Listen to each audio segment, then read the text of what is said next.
Bakit kasi matigas ang ulo mo? Rebelde ka ba? Oo. Bakit ka nagre-rebelde? Lumaki ako na takot ako sa papa ko. Umalis ako. Tapos meron akong stay na jeep. Jeep na bakante. Si number 2.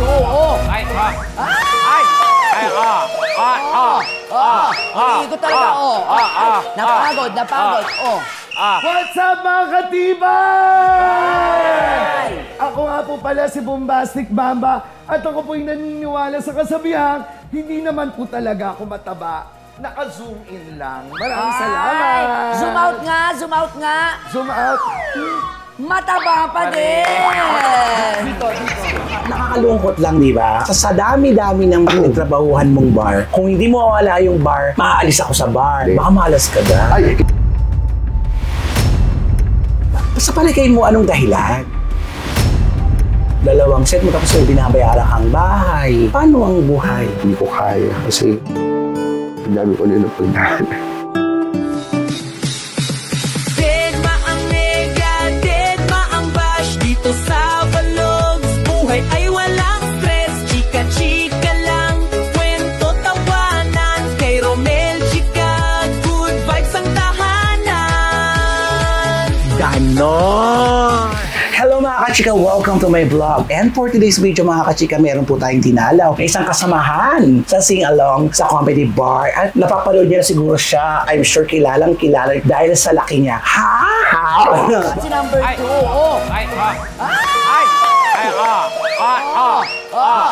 Ikot talaga, Napagod. What's up mga katibay? Ako nga po pala si Bombastic Bamba at ako po'y naniniwala sa kasabihang hindi naman po talaga ako mataba. Naka-zoom in lang. Maraming salamat. Zoom out nga. Zoom out. Mataba pa din. Dito. Welcome to my vlog, ladies and gentlemen, Bamba! Yes! Hello sa inyo mga kachika. Ayan, ito Hello na. kuya. Thank you very much. At nandito po tayo ngayon sa bahay ni Bamba. Dito Yes. sa Project 4. Tama. Kamusta na si Bamba? Okay naman, kuya. Ito, fight lang tayo ng fight, diba? No, laban lang tayo sa buhay, diba? Correct. Taga saan si Bamba? Originally from Quezon City talaga ako. Wala kayong probinsya? Mother side ko ay from Samar and Aklan. Ang father side ko naman is Mindoro. Ilan kayo magkakapatid? 2. 2 babae? Babae yung Panganay? hindi, younger sister. Ay, Ako ang panganay. Girl na rin. Ah, yes. Totoo, dati ba talagang girl ka na talaga? Siguro dahil nung bata ako, malapit ako dun sa pinsan kong babae. Kami yung parang magkababata. So, na-absorb ko rin, na-enjoy ko din. Pero nung lumalaki ako, feel ko na talaga na Bex talaga. Serena. Oo. Saan ka lumaki? Quezon City din. Saan dito? Ang original na bahay namin sa Scout Bayoran. Kung familiar ka sa Alex III, yung Alex III, bahay yon ng kamag-anak namin. Tapos yung Tawid, hanggang doon sa may Karma Lounge, bahay namin yon. So mayaman kayo? Part ng mami ko. Hindi naman mayaman, pero well off. Lumaki kayo ng marangya ang buhay? Hindi ko masabing marangya kasi parang bata pa lang ako. Na-experience ko kasi na hindi kami kompleto. Kasi si mami ko, nung lumalaki kami, umalis siya sa abroad. Nag-a-abroad ang mami? Oo, Ilan nag-ano taon siya. ka niyan? Siguro mga 8, mga Ay, ganyan. talaga. So, Oo. laking tatay ka? Oo, part ng medyo laking tatay. Pero nung umuwi yung mami ko dito, nung pagka-graduate ko ng elementary, nagsama sila nung mami ko, tapos naghiwalay din. So, ang ibig sabihin, nung pagkatapos ng elementary, hindi na kompleto ang pamilya? Oo, naghiwalay na. Parang si mama ko na yung nagtagulo. Ang daddy mo, hindi na? Hindi. Pero nung umuwi yung mami ko, hindi kami magkasundo. Bakit? Kasi bata ano, ka pa nun eh. very young age, parang nabarkada po kasi ako. Hindi naman po sa pagtataas ng bangko, ano po ako, achiever po ako. Nag-aaral po ako elementary. Tapos high school po, hindi po ako nakapag-college. Hanggang second year high school lang ako. Pero nakatatlong second year high school naman ako. Hindi ako bobo Like for example, yung first school na pinasukan ko nung high school, yung Lourdes School of Quezon City. Achiever ako doon. Tapos hanggang sa dumating yung point, di na ako pumapasok kasi nabarkada po ako. Tapos binigyan ako ulit ng chance. Na-drop out ako doon. Kasi Tapos, daming bagsak. oo, kasi hindi po ako pumapasok Tapos, yung second school na pinasukan ko, na second year high school ulit, sa Sacred Heart Academy. Ang gaganda ng eskwelahan mo. Doon ko po first na-meet si Rowel Quezon. Second year high school ako, first year high school siya. So, bet mo na siya. Hindi, naging mag-friends kami noon. Nung nag-aaral kami, sinusundo ako sa classroom noon. Gano'n, mabait si Rowel. Baka in love siya sa'yo. Ha! Barkadahan kayo? Oo, friendship. Tapos, ganun din, naging class president pa ako. Tapos, biglang nabarkada ako. Nag-drop out ako doon. Tapos, nilayo ako ng school ng mama ko para hindi na ako mapuntahan. Kasi, sinusundo ako ng mga kaibigan ko na out of school youth dati. Nilipat ako ng school. Napunta po ako sa Trinity College. Sabi mo, eskwelahan mo, in fairness, talagang well-off kayo. Kasi, private school lang. Lahat yun ang ano ng mama ko talaga. Saan bang bansa nagpunta ang mama? US. Ano trabaho ng mama mo? Ang mami ko, PWD pala siya. Meron siyang... Pero nakakapagtrabaho sa abroad. Opo, may polio siya. Siyempre, nung bata pa ako, parang hindi ko naisip yung gano'n. Pero yung nagkaroon na ako ng muwang, ang laki pala talaga ng sinakripisyo ng nanay ko sa Bakit kasi amin. matigas ang ulo mo nun? Rebelde ka ba? Oo, sobra. Bakit ka nagre-rebelde? Kasi nga hindi kami magkasundo ng mami ko eh. Kumbaga, nung bata ako, lumaki ako na takot ako sa papa ko. Kasi parang feeling mo, iwanan ka ng mama mo doon sa papa mo, takot na takot ka. Oo, tapos yung alam mo yung papa ko pag sumitsit na yun, na ano Ka lang. na. Oo, nung mga bata pa kami, hindi naman sa sinisiraan ko yung dad ko, pero meron siya mga cameo na pinag-iigib niya, yung bata pa kami noon na dapat siya yung gumagawa kasi siya yung padre de pamilya noon. Tapos minsan iniiwan niya kami. Kaya ako, mas more of lumaki ako sa mga pinsan ko. Kasi before yung bahay namin, yung old house namin, ang kasama ko doon yung pamilya ng uncle ko na kapatid ng mami ko. Okay. Yun ang kinagisna mo talagang pamilya. Oo, yun, doon ako sa kanila lumaki. So, ang ending, nung nag-Trinity ako, ganun lang ulit. Pero ito na, nung nag-Trinity College ako, hindi ako pumapasok sa school ko, pero pumapasok ako sa ibang school. Ha? Oo, kasi may mga naging friends ako. Or barkada, kaya ka May mga nakapasok naging doon. barkada ako from PSBA. Nakakatawa kasi pag gano'n yun, di ba sa Cubao rin ang Oo. PSBA. Hindi ako papasok sa school ko, doon ako pupunta sa PSBA. Bakit? Bakit mo ginagawa yun? Yun nga na parang Nagre-rebelde ka talaga. na parang natropa ako sa mga, alam mo yung parang, ay, ang sarap naman nila maging kaibigan, yung mga gano'n. Mga easy-go-lucky lang talaga. Pati mga college na. Mga college na yung mga barkada. Oo, high school ako, ang barkada ko college. Ay, talagang iba. Tapos, ito pa po believe it or not, before po, namuwang ako sa entertainment dahil sa, kung familiar ka po dun sa Venue 1443 dati, Saan yun? along Quezon Avenue, yun yung dating pwesto ng Jalu. Okay, Jalu okay. Bar na tapat ng National Bookstore. Namuwang ako sa entertainment doon kasi may nakilala ko doon na drag queen dati na nagmamadonna. So, tambay ka na talaga. Yung mga kata. Ng bar, 14 years old ako. Nakakapasok ko ng bar kasi sinasabi ko na 18 years old Kasi ako. malaking bulas ka nga. Malaking bulas ako. Tapos, kinukuha nila akong PR doon. So, yung mga nakilala ko nung college, ini-invite ko sila, tara, sagot ko na entrance niyo, bar tayo. PR ka na, naging PR ka na. Oo, 14 ano, po. PR ako dun sa bar. Tapos ang gagawin ko, after doon, uwi ako ng bahay, matutulog lang saglit, tapos papasok na ako sa school. Sa school natutulog ako. Kaya napapagalitan ako. Yun yung nangyari sa akin. So, nung nakick out ako, sabi ng mami ko, kung ayaw ko sundin yung rules dun sa bahay, umalis ako. Kala niya siguro hindi ko gagawin. Isang backpack lang yung dala ko. Ay, ang yabang mo doon. Mayabang ka talaga, no? Mayabang po ako talaga. Sabi ko, ay, di alis ako. Saan ka punta nun? Nakarating po ako ng Del Monte po. Sino pinuntahan mo? Hindi, wala. Walking lang. Rampa lang. Ha? Dala akong bag. Tapos meron akong stingy na jeep sa may... Jeep na bakante. Yung mga nakapark sa mga kali-kali. Doon lang po ako. Tapos yung jeep na yon, meron siyang katapat na parlor. Tapos nandun lang ako sa jeep. Tapos parang nakikita ako ng mga bakla. Tapos pagka umaga, pupunta ako dun sa may parlor. Nakiusap ako kung pwede maligo. Tapos ang kapalit, ako na lang maglilinis. Tapos babalik na ako dun sa jeep. Sa jeep. Ilang buwan ka tumagal? Hindi, 2 weeks lang. 2 weeks kang tumagal sa jeep. Oo, Pagkatapos 2 weeks. nun, After nun, nakarating ako ng Quezon City Circle. May nakilala ko doon. Kung kilala niyo po si Nanay Iska, yung nagtatahi ng mga Damit. costume ng mga bakla. oo, yan yung nagtatahi kay BM. Si Nanay Iska, before, tapos sila Kuya Joben, meron silang, parang doon sila tumatambay sa circle. Tapos may mga callboy doon, ng mga paminta. Pupunta lang ako doon, tapos napag-friends ako sa kanila, ganyan. Kasi nakilala ko na sila. Tapos nag-shift ako. Sabi ko, ay, pa-fresh nga ako, ganyan, gayahin ko nga sila. So, booking, mga ganyan. So, Kaya, pamin ka nun? Oo, pamin ako, aura-aura, booking,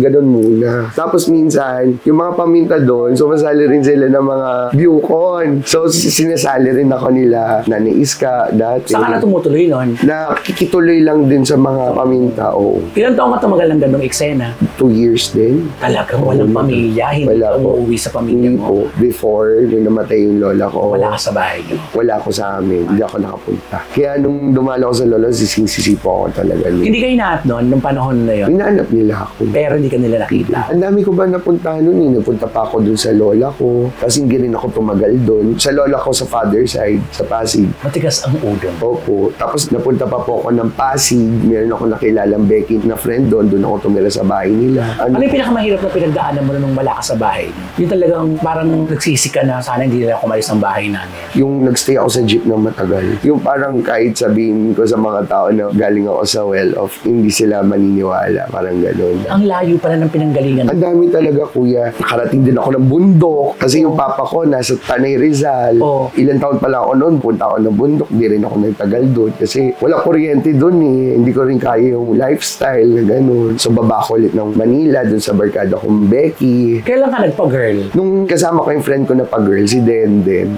Magkababata rin kami noon. Saan si Denden? Taga-Pasig. Hindi kami magkamag-anak. Pero ang pakilala niya palagi sa, ay pinsan ko, ganyan. So sa maraming kwento mo nangyari sa'yo, paano ka ulit bumalik sa pamilya mo? Parang na-regain ko na lang po siya nung na-establish ko na po yung sarili ko as Established as, performer. nung naging performer ka na, ikaw na nag-reach out. Parang hindi, nakikita nila sa social media yung mga Ay, ang bongga. nangyayari po sa akin na Teka una, paano ka napunta pala sa entertainment? di ba sumasali po ako ng mga beauty pageant. Tapos parang Payat ka pa nun ha? hindi malaking bulas na din po ako nun eh. May sinalihan po akong contest sa Manila, sa may Long Notes po yung name ng bar. Diyan po yan sa may Moraita. Maliit na bar lang siya na pamintahan. Sumali po ako doon ng contest. Nagda-drag po ako. Ang ginaya ko ay si Jennifer Lopez. Ay, iba din. Oo. So, nakasayaw pa ako noon ng mataas na heels, mga ganon. Tapos, hanggang sa na-discover po ako doon, nanalo po kasi ako doon sa contest. Tapos, in-offer nila na mag-work ako sa kanila. Doon nagsimula. Opo. Ang mga kasama kong comedian doon dati, sila Tyron, si Carly It na taga Music Box before, si BF, nakasama ko rin siya doon. Si Pegasus, yan, nakasama ko rin siya doon. Si Arawana, yun. Dami nyo rin ha? Opo. Tapos, Noong nagsa-start ako noong una doon, talagang nanibago ako sa comedy. Kasi parang feeling ko, pag bago ka, di ba, ikaw yung tampulan ng tukso. Tapos alam mo yung parang syempre hindi ko pa alam dati yung mga, yung personal ba ako nito, yung mga gano'n. Ay, pikon ka? Oo, pikon ako dati. Yung parang, teka, parang mali naman yata yung yaga. Tapos in-explain nila sa akin afterwards na hindi. Syempre pag sa stage lang, biruan lang, Okay. gano'n. Pero yung feeling ko, hindi. nakabuli ka nila. Oo, parang personal ako naman. May nakaaway ka sa kanila noon. Hindi naman totally nakaaway. Kasi ano po ko, kuya eh, hindi ako masalita. So yung pagka kunyari may nang ano sa akin, kibit balikat na lang ako. Sa laki mong yan ha? Pagkatapos niyan, Ah. ilang taong ka tumagal doon? Matagal din po eh, 5 years. Kasi Ay, nag-start tagal po ako 98 eh. 98, tapos magkano unang sweldo mo doon? Mga 150. Tapos, may naging customer ako doon. Hindi ko alam na comedian siya. Sino to? Na pamin-pamin. Si Reggie Jaya. Si Reggie Jaya. Okay. Tapos, naging friendship kami. Tapos, bago si Mama Reggie, meron pa ako isang friend din na kilala, si Mama Arnie naman. Si Mama Arnie, siya yung nag-open ng door sa akin sa Malate. Kasi before po, doon lang ako long notes lang ako. Wala na ako alam na ibang bar. Ilang araw ka sa long notes noon? 2, 3, tapos stay in ako doon. O, so libre din yung tulog. Oo, pati yung food. Oo. Kasi wala naman akong bahay eh. Doon lang po ako stay in lang. Tapos, dinala ako na Mama Arnie na mag-show kasama yung Raging Divas dati. So, Kaya hinalo ka na kagad sa Raging Team. oo, sa Piggies po ako nagpa-perform. Sa Piggy, katabi ng library. oo. Ano pangalan mo na yan? Wednesday pa po. Bakit Wednesday? Yun yung first screen name ko, Wednesday. Kasi po, nung year po na nag-start po ako, yan po yung kainitan ni Ate Tuesday. Kaya Wednesday. Oo. Type na type ko yung kanta dati. Di ako bakla. Kaya Wednesday mo na yung screen name Okay. ko. So yun, nag-Piggies po ako. Kasama ko dyan sila Eva, sila Twinkle. Mga live lang. Oo, Mama Letlet. Okay. Yan. Pero hindi ako sumasamba sa library. Doon lang ako sa Piggies. Tapos after nun, yun, na-meet ko na si Mama Reggie Jaya. Tapos kinuha niya ako. So doon ako tumira sa kanya. So medyo matagal kami nagsama dahil pati sa kanya ko natutunan yung almost lahat ng nalalaman ko sa comedy bar. Rules sa stage, yung ikaw makikinig ka palagi, stay on the the topic. Sa kanya rin natutunan yung hindi palaging late. Kung performer ka, dapat 1 hour before nandun ka na. Sa kanya ko natutunan lahat. Outfit, padunamit, tamang makeup. Sobrang thankful ako na, kumbaga, siya yung pinaka-mentor ko. Kasi palaki naman palaki ang bar ang pinagpo-perform. Opo. Saan ka pa nag-perform? Ano po, nag-funline din po ako sa Ross Boulevard. Ang dami ko na pagsitan na. Funline ako, Wednesday pa ako doon. Tapos nung nalipat po ako sa fun side, yung Urban QC ngayon sa May Timog, ang naging manager dyan si Papa O, pati si Miss F, binago nila yung name ko, ginawa nilang Violet. From Wednesday to Violet. So, na-establish ko yung Violet na screen name. Ang eksena ko naman ng Violet ako, lahat ng outfit ko, Violet. Sa Music Box, nag-try ako mag-audition ng ilang beses. Pero nanalo ako ng contest doon, ng drag contest. Hindi ako napag-Music Box. Tapos, naging friends ko sila, Mama Rikri, Kuya Nonoy. Nonoy Abno. Oo, Nonoy. Malangit ako ang kalat. Oo, Kuya Nonoy. Sila yung nag-refer sa akin sa punchline. Ano lang ang pangalan mo sa punchline? Nung pagdating sa punchline, tinatanong ako nila, Ma'am Cynthia, pati ni Sir Rick. Sabi nila, anong screening? Violet, huwag ka mag-Violet. Alam ko na, Bamba na lang yung name mo. Kasi kamukha ko daw yung child star na Bamba. Kasi Bamba na po. Doon tayo nagtagpo. Opo. Sila ibigay sa akin yung name, Bombastic Bamba. Pag ini-intro palagi, Bombastic Bamba. Tapos, ang ginagawa ko nun sa punchline, naglalani sa lucha ako, front act, bago mag-prime time. Ilan taong ka sa punchline? 3 years din po. Malaking bar na noon. Sobrang malaking bar. At maraming tao talaga doon noon. Pati doon ko po na-experience yung isang gabi. Yung tumatalon ka, tapos iba yung TF nun, di ba? Sabi ni Ma'am Cynthia, punta ka muna ng laugh line, mag-front act ka doon. Tapos after laugh line, tatakbo ka ng metro. Mag-front act ka kay Nina or kay Bamboo. Sa isang araw, sasampa ka ng 3 stage. Iba-iba ang budget. Pati doon ko na-experience yung ano talaga. Iba yung ngayon na. Sa noon, alam mo talaga, pag nasa punchline, laugh line ka talaga, artista ng tingin sa'yo. Ng mga tao, pati yung treatment, alam mo yung feel yung, meron tayong pictorial. Sa pictorial nun, Dominic James pa tayo nun. Diba? Oo, Shala, Dominic James yung pictorial namin. Tapos kita mo ng mga picture, ang gaganda namin lahat. Alam mo yung lahi sa katotohanan, diba? Nakakamiss naman yung mga ganun-ganun. Tapos after syempre, wala namang permanente. So, move on tayo. Dire-diretso. First abroad ko po sa Dubai. Ano naman sa Dubai? 2012 kasi ako doon hanggang 2014. Ano ginawa mo sa Dubai? Kinuha ko ni Mama Reggie. Nag-perform kayo? Sa Asiana Hotel. Kami yung first batch ng Makati Masters sa Makati Sing-Along Bar. Comedy bar yun dati. Ilan taon ka tumagal doon? 3 months lang, tapos di ako umuwi. Bakit? Kumbaga, after noon, contract end na ako. Di ba dapat uuwi na ako? Pero sabi ko, since nandito na rin lang ako, might as well, mag-extend na lang ako or maghanap ako ng pwedeng sumalo sa akin. May kumuha sa akin si Manong Ruby. Siya yung papasok ng mga banda sa mga hotel-hotel, pati mga Filipino bars. Kinuha niya ako. Thankful naman ako kasi naka 3 bars din ako. Ilang taon? Naka 2 years pa ako. In fairness, alam mo, napakalawak ng experience. Ang ano lang po talaga, nilakasan ko lang talaga yung loob ko, kuya. Kasi kailangan ko i-survive yung sarili ko di ba? Ang kulay ng buhay mo pagdating sa entertainment, no? Sobrang dami ko natututunan. Lalo na sa mga nakakasama ko. Sobrang dami. Kasi everyday kasi sa learning process Alam mo yung parang, like for example, ito, nung napasok ako sa clown, sobrang saya ko. Nag-audition kayo dyan, di ba? Opo. Alam mo, kuya, nung tinanong ako ni Boss AK kung bakit gusto ko pumasok sa clowns, ang sagot ko sa kanya na sa bucket list ko. Yung clowns talaga gusto ko mapasukan. Na nagkatotoo naman, nakapasok ka naman. Hindi naman sa pagtataas din ng bangko. Ako ang pioneer performer ng Cubao sa Palawan. Tignan mo. Ibang kasi ang crowd. Oo. P1 pa dati. Tapos nagkaroon ng P2. Ang dami mong pinasukan. Kaya naman pala gusto mo makapasok sa clowns. Pero in fairness sa clowns kasi, marami kasi nangangarap na kapag performer ka, dapat makadaan ka dyan. Yung makapag-perform ka dyan sa clowns. Nakapag-library rin ako. Pero yung library, bagong sibol po ako. Bagong sibol, batch 11. Ang kabatch ko ay sila Chad Kinis, sila Mitch, sila Tommy Brown, sila Iya. Kasama ko sila sa Lettuce and Pepper dati. So kami yung magkakasama doon. Yun nga, sa kasamang palad, hindi ako nakapasok sa library nung time na yun. Ano pakiramdam pag hindi ka nakakapasok sa mga gusto mong pasukan? Minsan iniisip, di ba ako magaling? Or siguro may kulang. Minsan ganun iniisip ko. Tapos gagawin ko na lang, next time mas i-improve ko na lang yung sarili ko. Pero kasi kuya, fighter ako Minsan kasi masakit. Ako kasi ang trabaho sa akin, pinupuso ko palagi. Like for example, nung nag-work po ako sa Bar Uno dati, pioneer din po ako ng Bar Uno. Di nakita mo ako doon.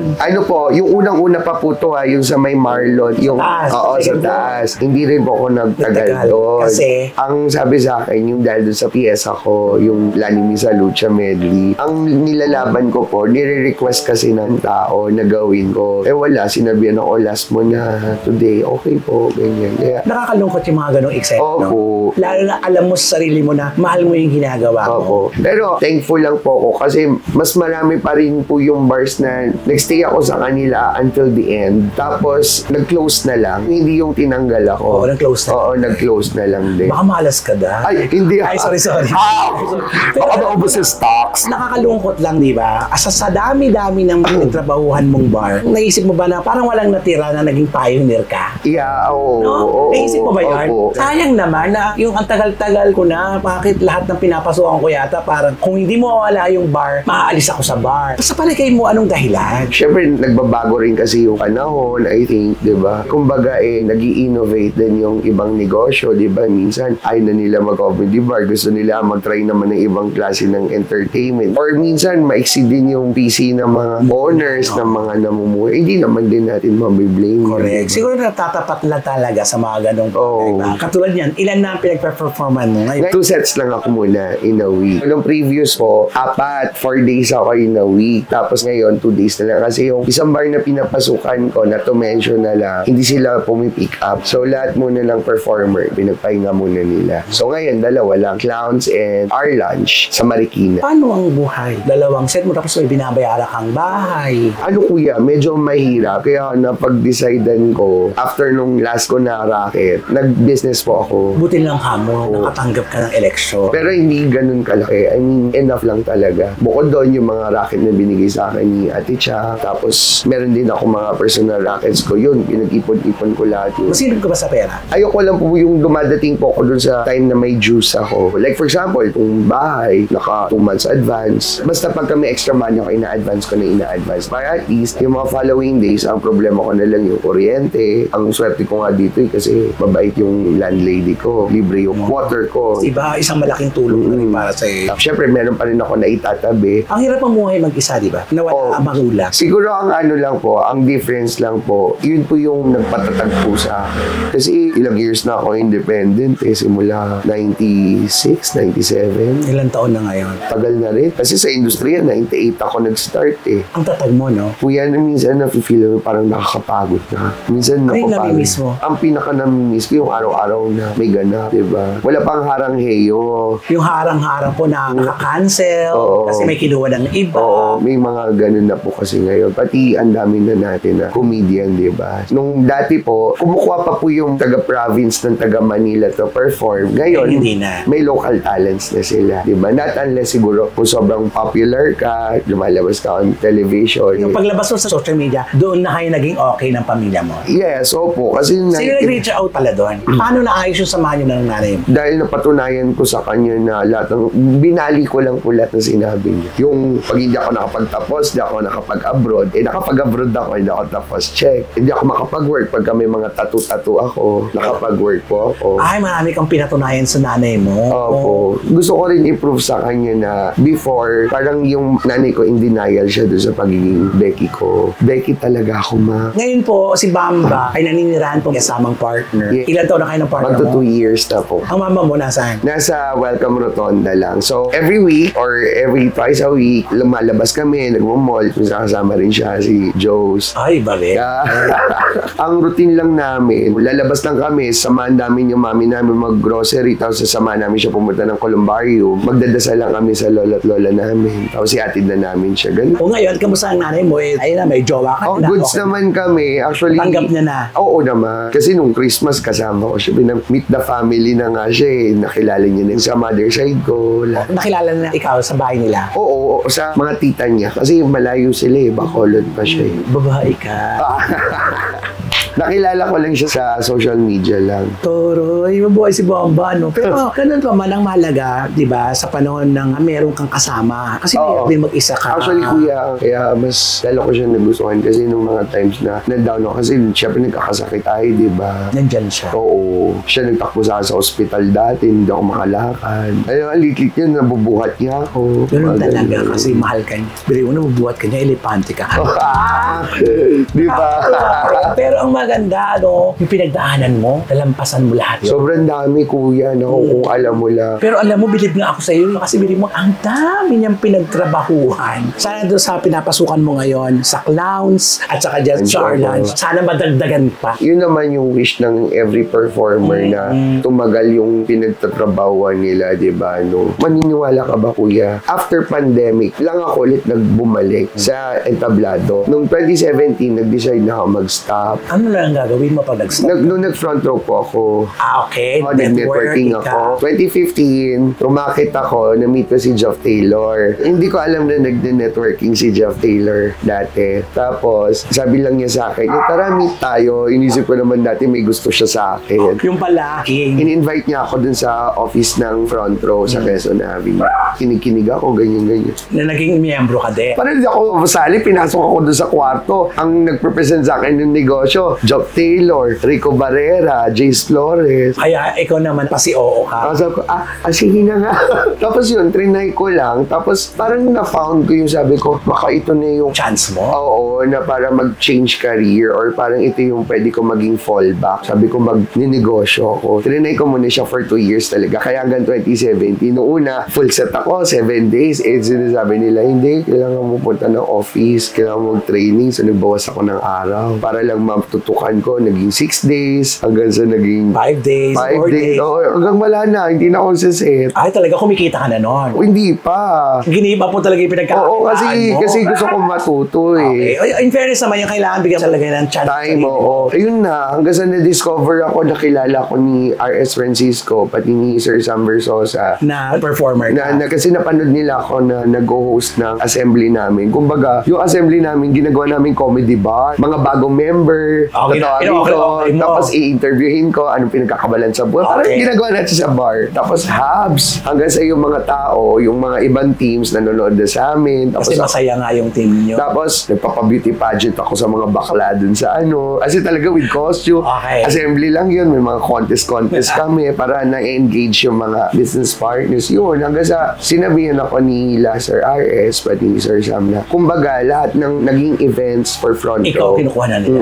So hanggang active ka pa rin dyan. Yes, oo. At least meron ka pa rin. May mga ano pa rin, may mga, minsan meron mag-message sa akin na o-order ng product, di ba? Yung mga ganun. Ako naman, ang ginagawa ko, takbo ako ng office kasi sayang eh. Oo, Minsan, sayang di din ba? yun eh. Oo. Sa ano ka ng karir mo ngayon? Siguro nandun na ako sa point na parang gusto ko pa rin na nag-work, pero at the same time, gusto ko na medyo napapahinga ko na yung sarili ko. Relax ka na. Oo, na medyo relax na ako. Kaya eto, syempre nag-venture out tayo ng bagong negosyo. Eto na, meron siyang shobam. Oo. Shobam. Shobam sarap. Shobam sarap. Sobrang sarap dapat yun. Oo. Shobam kasi pangalan niya. Siomay ni Bam yun. Oo, shobam sarap. Tapos ang ino-offer namin dyan ay siomay and siopaw. Saan mo naman hinahango ito? Oh, actually, kami po mismo yung Gumagawa. Oo, dito. Ang galing. Saan mo Opo. natutunan to? Ano po, yung tita ko po kasi, before, may karinderya po siya, pati catering. So, lahat ng klase ng luto. Naaral mo. Oo,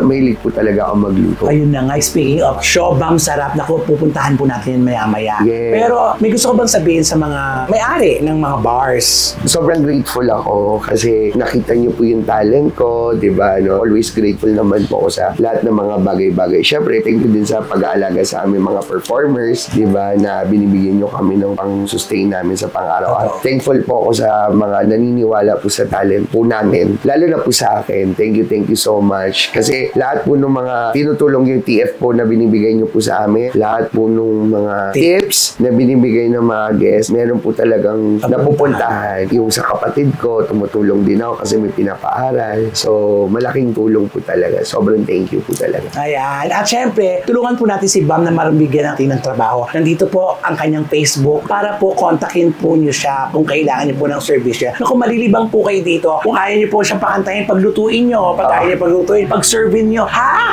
Kulang na nga lang mag-apply ako sa yung mga sumasayaw ng mga babae. Oo.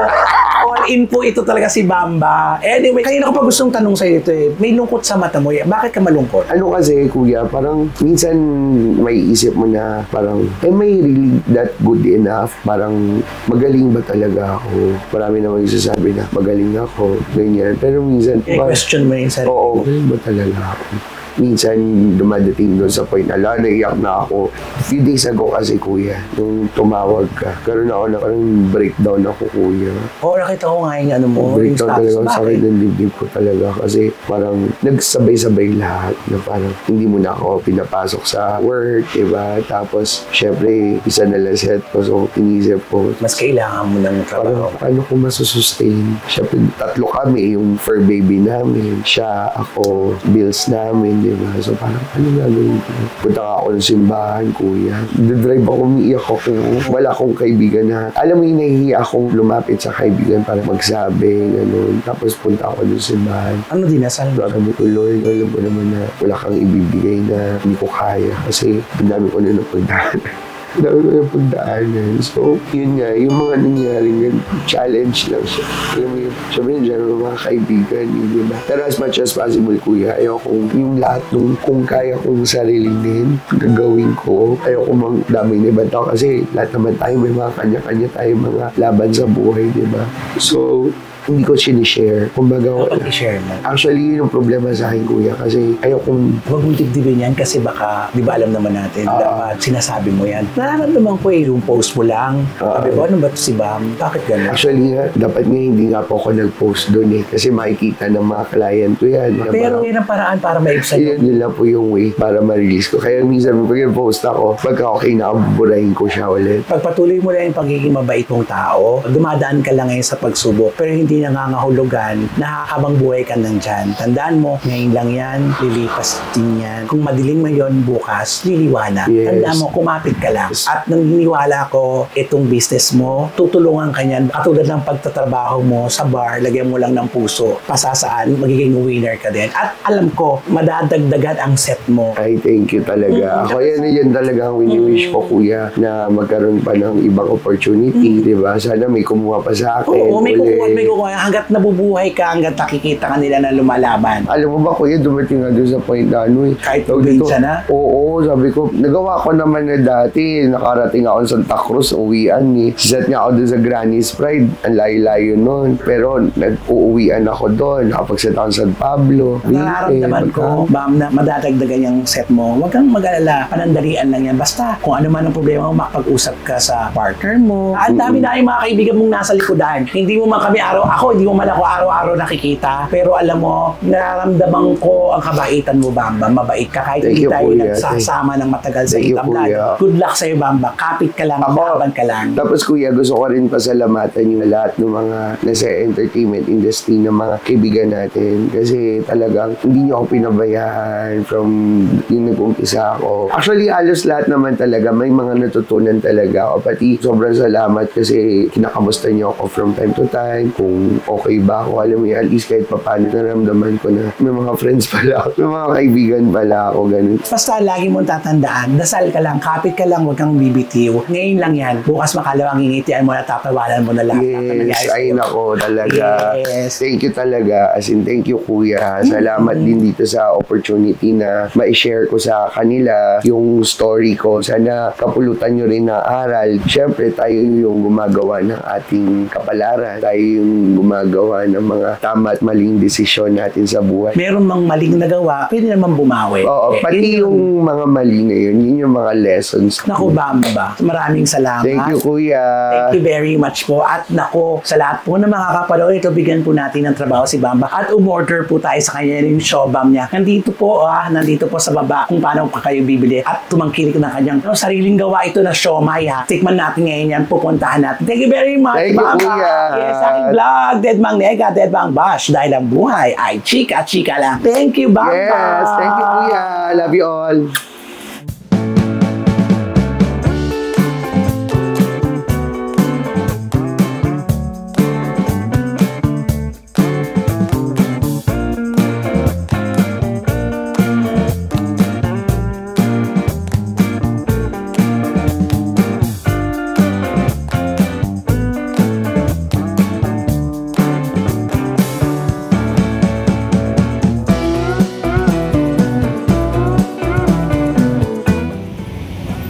Hello guys! Dalong kayo dito sa Siobang Sarap, 84 GP Rizal Street, corner dito asan lang dito sa may Project 4. Dalong kayo! Titikman na natin ang siopang masarap. Oh. Ito'y gawa ni Banda at ang Jola. Ilang piraso ito? Magkano ay? 4 pieces is 50 pesos. Oh, tapos may rice din sila dito. Pagka with rice, Java rice is 65 pesos. Mura. Tapos pagka plain rice, 60 pesos. Ang fairness ba, hindi ka na tiyataro. Masarap yung siomay niya. Made with love. Tapos ito, magkano? Ano yan, 20 pesos naman yan. Melon gulaman. Ang fairness ba, paano mo naisip to? Yung recipe from Artita. Meron din siopaw. Siopaw namin meron tayo asado, meron bola-bola, may ham and cheese. Yan. Yung ham and cheese, introductory namin yung kuya. Di ba bibihira tayo makakita ng ganun eh. At nagbebenta po sila dito ng ano Frozen. Frozen. Yes, Yeah. yung frozen natin, mura lang yun, 230 pesos. 25 pieces na siya. Sabihin nyo lang, pag gusto nyo order, punta kayo sa page ko or PM nyo lang po sa aking social media account.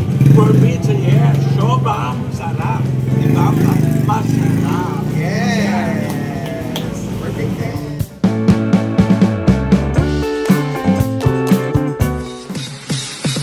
Dedma ang mega, dedma ang bash. Dito sa Vlogs, buhay ay walang stress. Chika-chika lang, kwento tawanan. Kay Romel, chika, good vibes ang tahanan.